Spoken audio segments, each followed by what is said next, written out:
Hello, and welcome back to Check-In. Today, we are checking in with the Music and Dance and Asian Studies Help Desk, which is right here on the fourth floor. So we're here with Annalise, who's a student here at BYU, and she works at the Help Desk.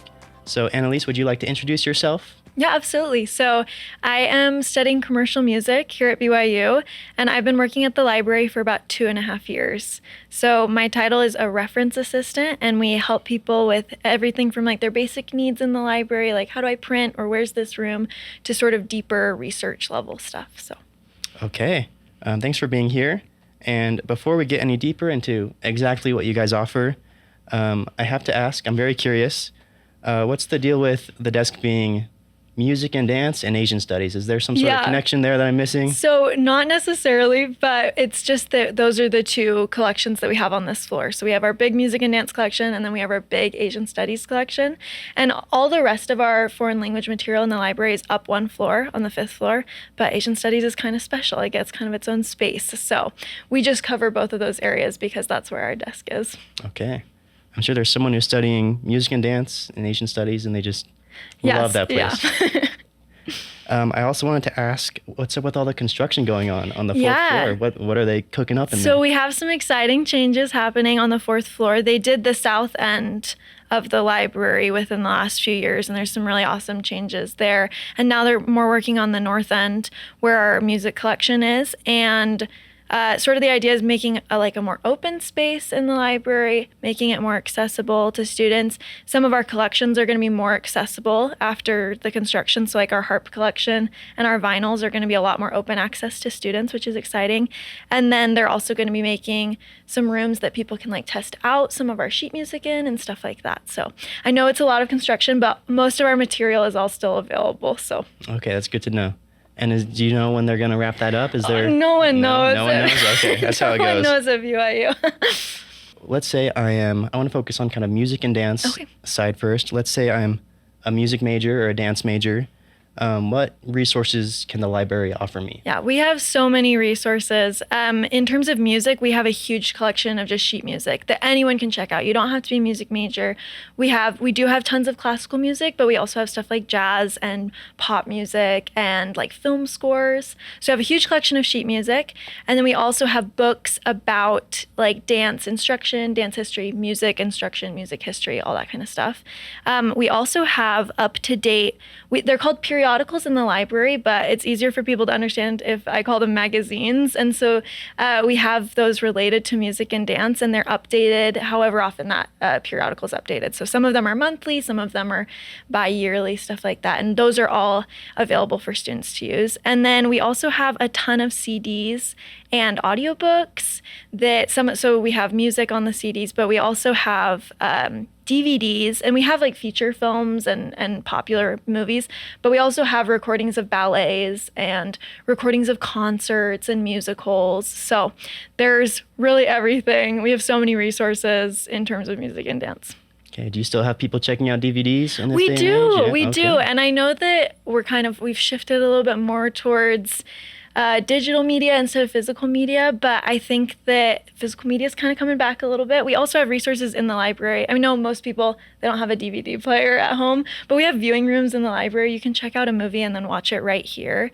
And it's a lot easier than trying to, find a streaming service that has that movie or renting a movie when you could just get it for free at the BYU library. So. Okay, good to know. And then kind of the same question, I'm curious about the Asian Studies. Yeah. So is this more about Asian languages or history, or is it just all-encompassing? Yeah, so any book that is in an Asian language, our main collections are Chinese, Japanese, and Korean, but we also have small collections in Thai and Vietnamese and Mongolian. So any books that are in those languages are on this floor. If you're looking for books about learning those languages, those are going to be up one floor.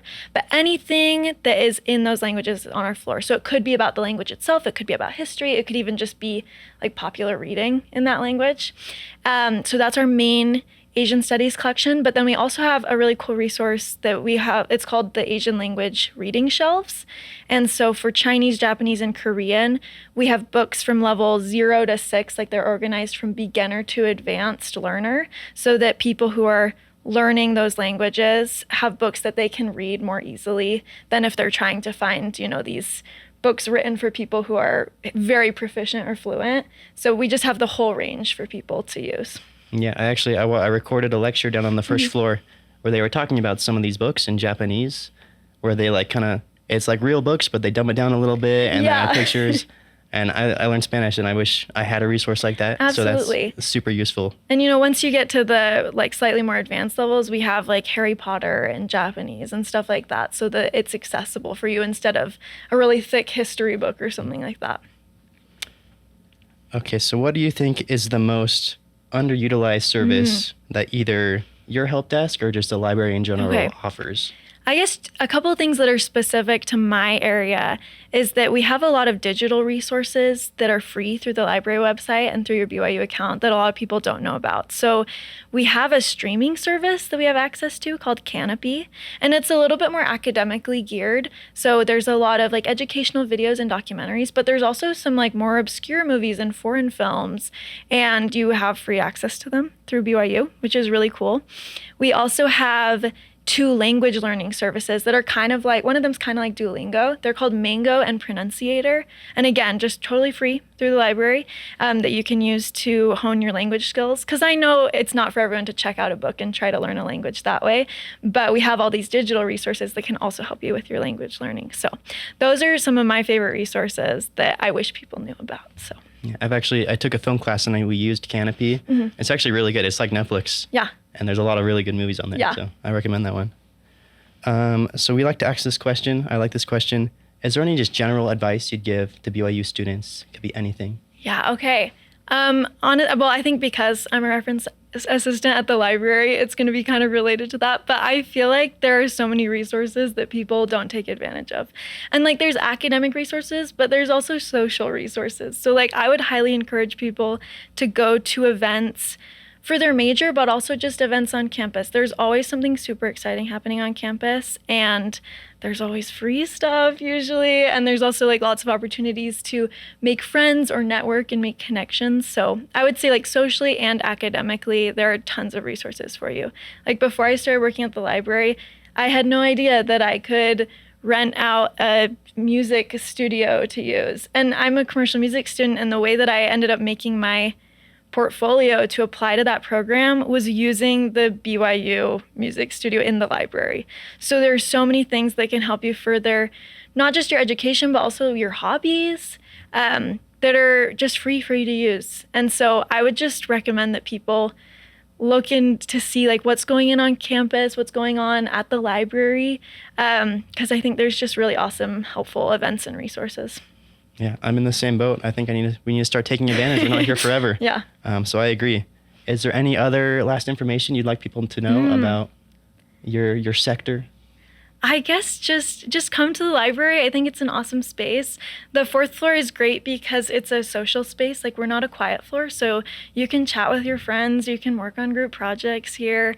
And I just would really encourage people to explore what kind of digital and physical media we have at the library. So check out a movie at the desk. It's awesome. It's super easy, and you'll have a great time. So well said. Thank you.